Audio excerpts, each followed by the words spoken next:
All right, good afternoon, everybody. Welcome to our proclamation signing ceremony for Religious Freedom Week, June 22nd to the 29th. I'm pleased to be joined by a variety of guests here. I'm just going to go from your left to right with Adam Johnson, who's the chapter director for Ratio Christi, which is on the campus of University of Nebraska-Lincoln. And then we've got Marion Miner, who is the director for the Catholic Conference of the Pro-Life and Family Ministry.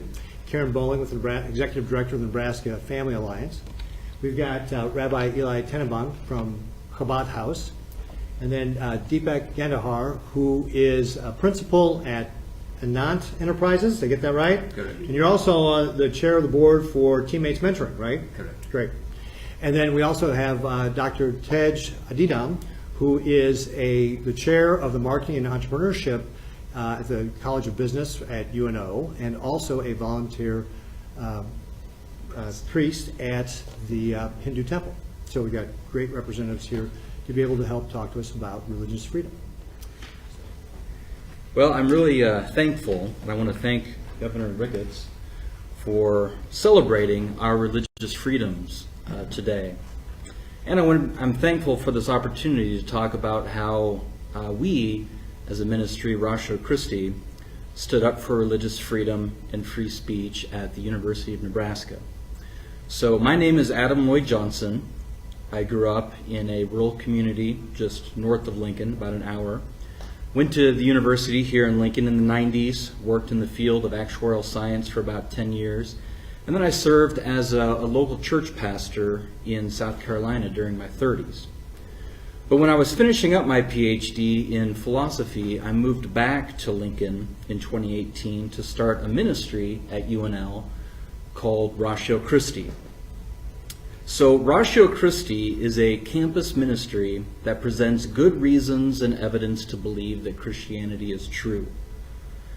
As the chapter director, I, along with the student officers, lead the ministry, organize events, give lectures, and equip students to share why we believe that Christianity is true, and then engage respectfully with those who disagree. Like most groups, we have certain beliefs about reality that we think are true, and then we advocate for these beliefs. This is exactly what other groups on campus do, whether they're political groups, religious groups, or groups that focus maybe on social issues like abortion or racism. The bottom line is that every student and student group should have an equal opportunity to advocate for their beliefs in an appropriate, respectful manner. So what happened with our group last year is that we invited Dr. Robert Audi to give a lecture on campus. Audi was actually my philosophy professor at UNL way back in the 90s, almost 30 years ago now, where he served as a philosophy professor at UNL for 30 years. He's a world-famous philosopher, and he now serves as a professor at Notre Dame.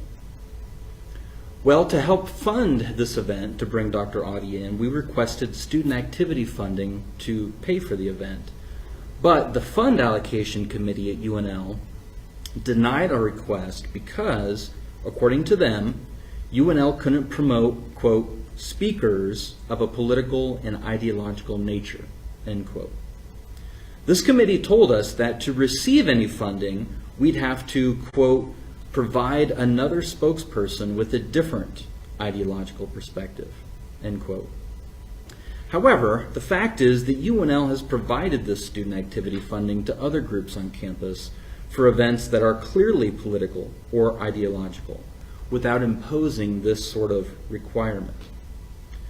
It's flat out discriminatory for publicly funded universities to privilege some student groups over others with these event funds. Well, in response, we, Ratio Christi, filed a lawsuit against UNL. We've had a lot of support, including from Governor Ricketts and others. And I want to be clear that we didn't file this lawsuit because we hate UNL. No, in fact, just the opposite. We love our university. We want to see it flourish in its mission of providing quality education and generating new knowledge. We hope that this lawsuit will encourage UNL to make better decisions in the future so that all students on campus, whether they're religious, non-religious, political, ideological, all of them will continue to enjoy their rights of religious freedom and free speech. Thank you.